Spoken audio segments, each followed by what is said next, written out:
Hello, welcome dear students.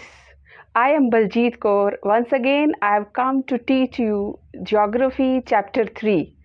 एक second मैं पानी पी लूँ.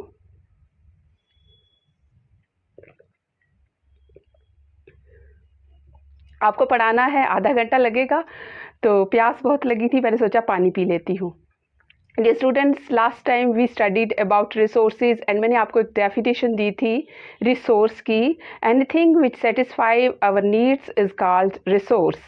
तो अभी मैंने आपके सामने पानी पिया, मुझे प्यास लगी थी, तो that means water satisfied my need.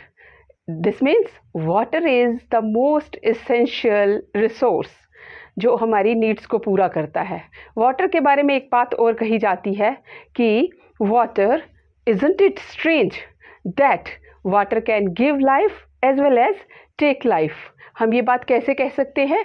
क्योंकि वाटर से हमारी ज़िंदगी है, उसके साथ साथ कहीं फ्लड्स आ जाए, कोई ऐसी कहीं कोई डूब जाए तो उसकी मौत भी हो सकती है. तो इस तरह से वाटर जो है that is very very essential.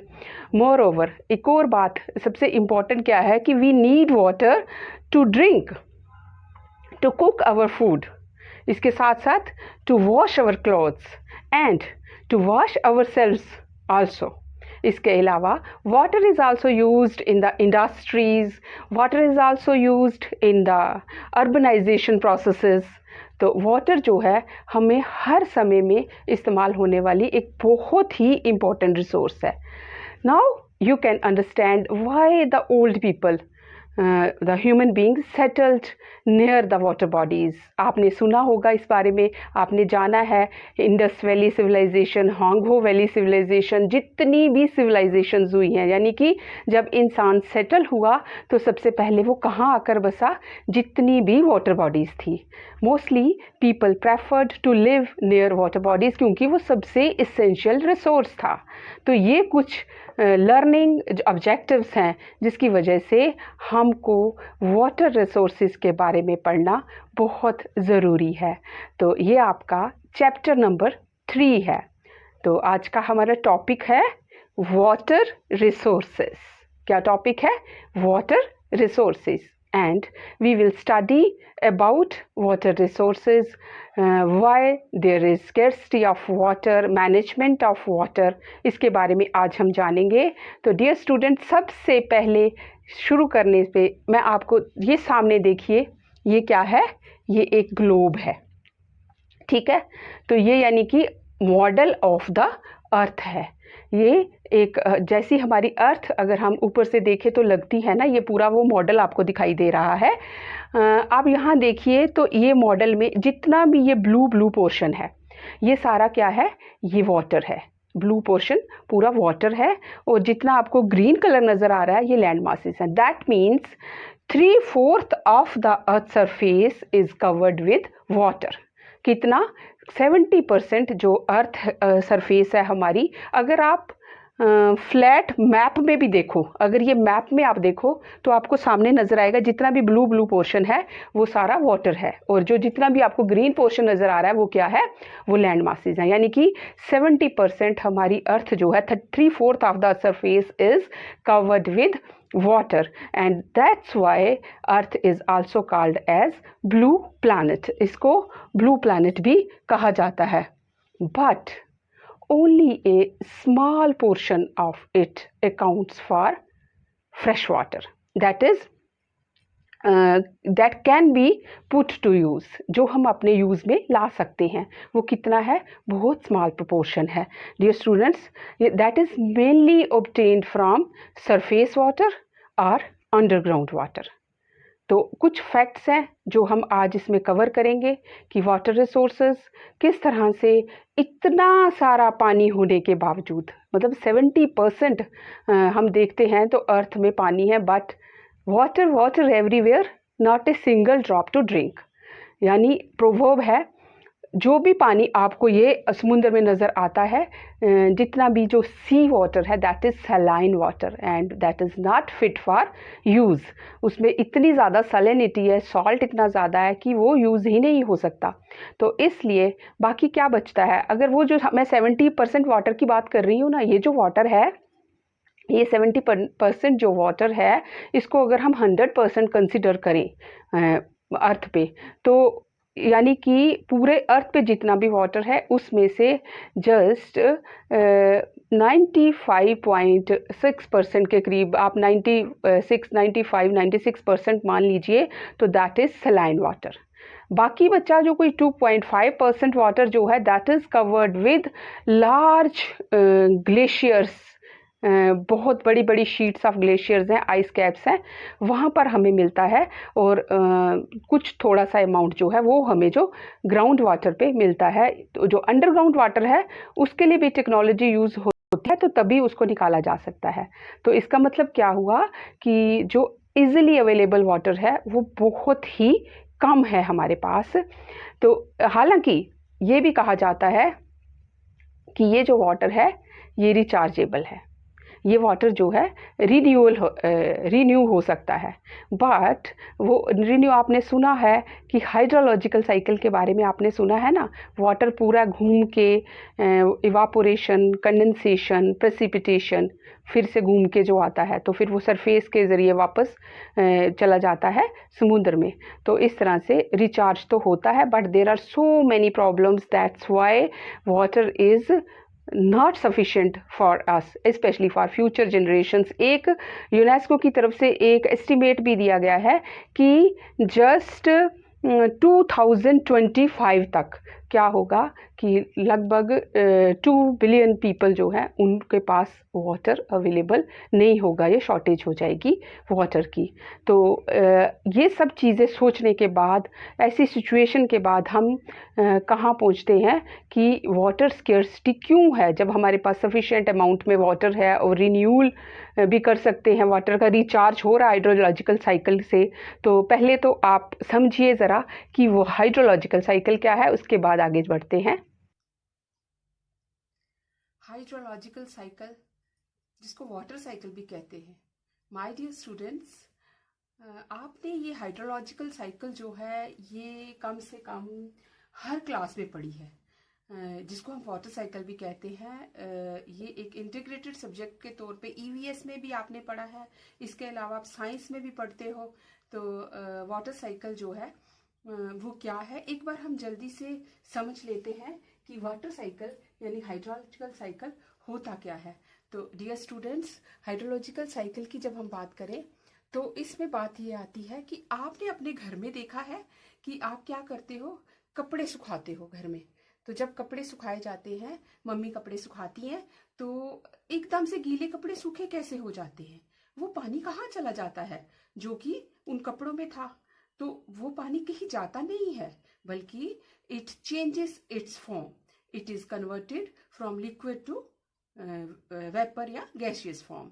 तो ये कैसे होता है, ये होता है due to heat of the sun. तो पूरी इसी तरह से हमारे जो अर्थ पर जितने भी वाटर बॉडीज हैं वो सारी वहां से हीट की वजह, सूरज की हीट की वजह से they are converted into water vapours. वो वाटर जो है वो वेपर्स में कन्वर्ट हो जाता है and that process is called evaporation. ये पहली प्रोसेस है। इसमें प्लांट्स एंड एनिमल्स का भी एक बहुत इंपॉर्टेंट रोल होता है, बिकॉज जो रेस्पिरेशन है वो भी इसमें शामिल है। आप देखो, जैसे ही आप शीशे के आगे जोर से ऐसे सांस लेते हो तो शीशा मॉइस्ट हो जाता है। इसी तरह से जितने भी प्लांट्स है, इसी को रेस्पिरेशन कहते हैं। प्लांट्स में के जो पोर्स होते हैं उनमें से वाटर इवापोरेट होता है, दैट इज ट्रांसपिरेशन। तो इवेपोरेशन प्लस ट्रांसपिरेशन मिलकर उसको कहा जाता है इवेपोट्रांसपिरेशन। यानी कि जितना भी अर्थ पर लिक्विड है including humans and animals at that is converted into gaseous form water vapours, and because these vapours are very light they move upward. वो कहाँ जाते हैं? ऊपर की तरफ जाते हैं, और टाइनी पार्टिकल्स, आइस पार्टिकल्स जो हैं टाइनी पार्टिकल्स बन जाते हैं, वो डस्ट और स्मोक के ऊपर रेस्ट करते हैं। तो इस तरह से क्या बनता है? क्लाउड्स बन जाते हैं। क्लाउड्स कुछ नहीं है, they are visible liquid droplets. वही जो पानी भाप बन के ऊपर गया था, वो जब वापस में लिक्विड में क्लाउड्स में कन्वर्ट होता है, तो ये जो प्रोसेस होती है conversion of gas into liquid droplets or into clouds, that is called condensation। एक एग्जाम्पल है बच्चे, आप अपने घर में पानी उबालो ढक्कन देकर, तो वो जो लिड होती है जब आप उसको अचानक से ऊपर से उठाते हो तो उसके नीचे जो ड्रॉपलेट्स बने होते हैं वही ये प्रोसेस है। ये जो बादल होते हैं दे आर फॉर्म्ड कंटिन्यूसली। जो क्लाउड्स है वो बनते रहते हैं, और जैसे जैसे ये बड़ी फॉर्म में हो जाते हैं एक सैचुरेशन पॉइंट आता है जहां पर वो वाटर जो है वो अब एटमॉस्फेयर में नहीं रह सकता, तो वो वापस गिरता है वाटर ड्रॉपलेट्स के रूप में। That means the water in the clouds that falls down to the ground, जिसको आप देखते हो as in the form of snowfall as well as in the form of rainfall. The falling of water from the atmosphere, from the clouds on the earth in the form of rain or snow is called precipitation. तो ये जो precipitation है, it is distributed all over the earth, and sometimes it falls direct on the water bodies, and the water that flows on the surface, that is called surface runoff। और इसके opposite जो पानी अंदर चला जाता है जमीन के अंदर, जड़ों से भी अंदर सीपा जाता है, सीप लिया जाता है, that is ground water. And seeping down of the water into the ground is called percolation और इनफिल्ट्रेशन। तो आपने ये ध्यान से देखा, पूरा सर्कल कंप्लीट हो गया, पानी जहां से चला था वहीं पर वापस पहुंच गया, यानी जमीन पर पहुंच गया। तो इस तरह से we can say from evaporation to condensation, condensation to precipitation, and वापस in the on the ground or inside the ground, that is called water cycle। and in this way water is continuously recharged। तो dear students, ये जो water continuously recharge हो रहा है, that means it is renewable resource। but one question arises, that is why there is scarcity of water on this earth। कहा जा रहा है कि पानी तो वैसे तो बहुत है, लेकिन फिर scarcity of water क्यों है? क्योंकि वो तो रिन्यू हो रहा है। तो there are so many reasons for this scarcity। It is said that by 2020 near about 2 billion people will face this problem of water scarcity।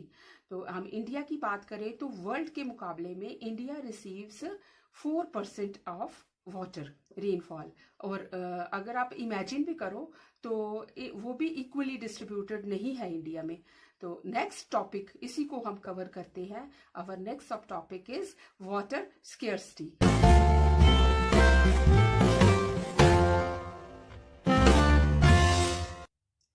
Water scarcity की बात करें तो it is associated with fresh water resources. वैसे तो 70% water है अर्थ पर, but scarcity कहाँ पे होगी? जो यूजफुल है, दैट मीन्स फ्रेश वाटर। तो that is just 3% in the form of surface runoff, rivers and rainfall and the snow-clad peaks, है ना। तो ये जो फ्रेश वाटर है, ये अगर हम इंडिया की बात करें तो वर्ल्ड के हिसाब से बहुत अनइवन डिस्ट्रीब्यूशन है वाटर का। वर्ल्ड के वॉल्यूम के हिसाब से India receives 4% rainfall, fresh water या rainfall on this earth. Dear students, जब वर्ल्ड की बात करें तो वहाँ भी बहुत अनइवननेस है। जैसे ऑस्ट्रेलिया है, मिडिल ईस्ट कंट्रीज हैं, या अफ्रीका है, वहाँ पर स्केर्सिटी ऑफ वाटर है। तो scarcity of water is a big problem and we have to solve this problem for the future generation as well. तो जब वाटर स्केर्सिटी की बात करें तो let's understand the power of water scarcity. Problem है क्या and what are the causes of water scarcity. तो उसको समझने के लिए हम दो चीजें देखते हैं। एक हम देखते हैं क्वांटिटेटिव एस्पेक्ट और दूसरा हम देखते हैं क्वालिटेटिव एस्पेक्ट। यानी कि we will see quantity as well as quality. तो क्वांटिटी में हम क्या देखते हैं, quantity creates shortage of water, shortage of water quantitatives में आ जाता है, और lack of access to clean water, और क्वालिटेटिव एस्पेक्ट में आ जाता है degrade the quality of water, यानी कि वाटर की क्वालिटी कैसी है। ये दो एस्पेक्ट से हम जब बात करते हैं तो स्केर्सिटी की जो काजेज हैं वो मेनली जो है क्वांटिटी एंड क्वालिटी दोनों चीजों को मेजर करें तो there are 5 factors which are responsible for it. तो नंबर 1 जो सबसे इंपॉर्टेंट फैक्टर है दैट इज ग्रोइंग पॉपुलेशन। सबसे पहला फैक्टर क्या है, ग्रोइंग पॉपुलेशन, कि जितनी पॉपुलेशन बढ़ती जा रही है, वाटर रिसोर्सेज तो उतने ही हैं, चाहे वो रिसाइकल हो रहे हैं या रिचार्ज हो रहे हैं, but still population increases and it leads to more consumption of water.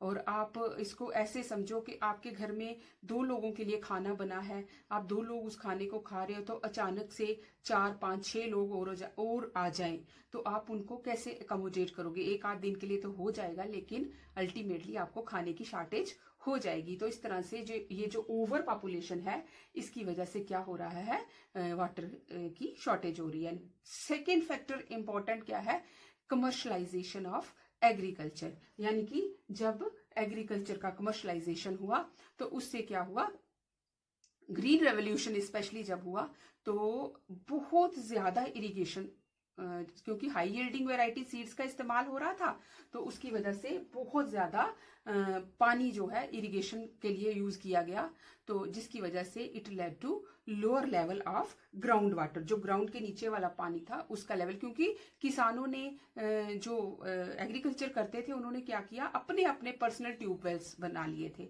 और उससे ज्यादा पानी एक्सट्रैक्ट कर रहे थे, जिसकी वजह से there is shortage of water या स्केर्सिटी ऑफ वाटर। जब हम थर्ड इंपॉर्टेंट इसमें पॉइंट देखते हैं तो वो क्या है, इंडिया में अगर हम देखें तो there is variation in the rainfall, variation in seasonal as well as annual rainfall. Season के हिसाब से भी मानसून के पे डिपेंड करती है हमारी रेनफॉल, और एनुअली भी देयर इज ग्रेट डिफरेंस। आप देखो मतलब इंडिया की एक तरफ देखो या दूसरी तरफ देखो, एक तरफ मेघालय वाली साइड अगर आप चले जाओ तो वहां बहुत बारिश होती है, लेकिन उसी लैटिट्यूड पे बिल्कुल राजस्थान है तो राजस्थान में सूखा पड़ा रहता है। जितनी बारिश एक दिन में होती है मेघालय में, चेरापूंजी वगैरह वाला जो इलाका है, तो उतनी बारिश जो है वो 12 सालों में जाके राजस्थान में होती है। तो डियर स्टूडेंट्स, ये एक बहुत इंपॉर्टेंट फैक्टर है जिसकी वजह से there is scarcity of water. And another factor, वो बहुत इंपॉर्टेंट फैक्टर है, दैट इज इंडस्ट्रियलाइजेशन। इंडस्ट्रियलाइजेशन से बहुत ज्यादा वाटर का मिस यूज भी हुआ है और एक्सेस यूज भी हुआ है, क्योंकि जो इंडस्ट्रीज जैसे मतलब मेटल्स वाली इंडस्ट्रीज है तो कूलिंग प्रोसेस के लिए वाटर का इस्तेमाल होता है। इवन जितनी भी इंडस्ट्रीज जो फैक्ट्रीज होती है ना, उनको चलाने के लिए भी इलेक्ट्रिसिटी यूज होती है। तो वहाँ जो हमारे इंडिया की बात करें तो नियर अबाउट 22% जो इलेक्ट्रिसिटी है that is produced from water, that is hydro electricity is used. तो उसकी वजह से भी स्केर्सिटी आती है। एंड सबसे इंपॉर्टेंट लास्ट जो फैक्टर है क्वांटिटेटिव शॉर्टेज में आ जाता है वो है अर्बनाइजेशन, क्योंकि जितनी ज्यादा अर्बनाइजेशन हुई, लोग गांव से उठकर शहरों की तरफ चले गए। जितने लोग गांव से उठकर शहरों की तरफ गए तो ऑटोमेटिकली क्या हुआ, शहरों में एक्सेस पॉपुलेशन बढ़ने से, अर्बनाइजेशन आने से वाटर की स्केर्सिटी हो गई। तो ये सारे जो हैं, ये सारे क्या हैं, quantitative factors that created shortage of water. तो अब हम दूसरी तरफ जाते हैं, जो दूसरा है वो क्या है, क्वालिटेटिव एस्पेक्ट्स। तो जब हम क्वालिटेटिव एस्पेक्ट्स की बात करते हैं तो क्वालिटेटिव एस्पेक्ट्स में यानी कि वाटर की जो क्वालिटी है वो पुअर हो जाना। मैं आपको एक एग्जांपल बताती हूँ। हम लोग लद्दाख गए छुट्टियों में, तो बहुत प्यास लगी। आपको पता है ड्राई एरिया है वो, तो जब बहुत ज्यादा प्यास लग गई तो काफी आगे जाके थोड़ा खलसी एक जगह आती है, उससे थोड़ा सा आगे जाके ना वहां हमें थोड़ी दूर पर ऐसे 1 2 3 ट्यूबवेल्स नजर आए। तो गाड़ी रुकवाई जबरदस्ती, फटाफट से जाके जैसे ही हैंड पंप में से बॉटल लगाई और पानी निकाल, पहले तो आया ही ना पानी, जब आया तो बिल्कुल काला पानी था और या तो थोड़ा सा आगे गए तो दूसरे जब पंप पे देखा तो वहां पे येलोइश वाटर आ रहा था, यानी कि उसमें इतना ज्यादा आयरन ऑक्सीडेशन थी, या मतलब इस वजह से या कुछ मिनरल्स की कंटेंट ज्यादा था, या ये तो मैं आपको अपनी लाइव एग्जांपल दे रही हूँ, लेकिन ऐसे क्वालिटी जो है कई जगहों पर पानी तो बहुत है लेकिन उसकी क्वालिटी इतनी खराब हो चुकी है कि वो पीने के काबिल नहीं रहता है। तो उसकी मतलब हम ये कह सकते हैं कि pollution is the main cause of the bad quality of water, and that leads to scarcity of water. वो पोल्यूशन कहाँ कहाँ हो रहा है? डोमेस्टिक वेस्ट, जो हम खुद डोमेस्टिक वेस्ट जो कर रहे हैं ना, वो हो गया। फिर हम इंडस्ट्रियल वेस्ट, जितनी भी इंडस्ट्रीज का जो वेस्ट निकलता है वो सारा डंप हो रहा है जमीन पर, सरफेस वाटर को भी गंदा कर रहा है, और नदियों में जा रहा है तो सारी रिवर्स को गंदा कर रहा है। रेनफॉल जो है, it doesn't deep down into the soil, जो ग्राउंड वाटर है वो रिचार्ज नहीं हो पा रहा। उसकी वजह क्या है? क्योंकि कंक्रीट बिछ चुकी है, जितनी सारी जगह जो कंक्रीट लग चुकी है, तो नेचुरली ये सॉइल ही नहीं है, तो किस तरह से पानी अंदर जाएगा। और उसके अलावा एक चीज और है, हमने जितने भी डेजर्ट्स थे, जितने भी फॉरेस्ट थे, उनको काट कर वहां पे डेजर्टिफिकेशन कर दी है। तो जैसे मैंने आपको हाइड्रोलॉजिकल साइकिल जब समझाई तो मैंने आपको बताया कि जो पेड़ हैं उनकी पत्तियों से भी इवापोरेशन होती है, ट्रांसपिरेशन जिसे हम कहते हैं। जब पेड़ ही नहीं रहेंगे तो इवापो ट्रांसपिरेशन कैसे होगी? तो उसकी वजह से भी स्केर्सिटी ऑफ वाटर है, ग्रीनरी सारी कन्वर्ट हो रही है डेजर्टिफिकेशन में, और जो पानी आ रहा है वो पोल्यूशन की वजह से गंदा हो चुका है। तो ये सारी वजह हैं जिनकी वजह से there is water scarcity on this earth, and very very important thing for this is to manage these resources. इनको अगर हमने बचाना है, if we want a healthy environment, अपनी सेहत अगर हमने बचानी है, तो हमें सबसे पहले ओवर एक्सप्लॉयटेशन को रोकना है, तो उसके ओवर यूज जो वाटर का है उसको रोकना है, पोल्यूशन की ट्रीटमेंट्स करनी है, और मिस मैनेजमेंट को रोकना है। तो ये सारी चीजें हमने करनी है। बट वाटर स्केर्सिटी तक आपने अच्छे से अंडरस्टैंड कर लिया डियर स्टूडेंट्स, तो आज का हम लेसन यही तक रखते हैं।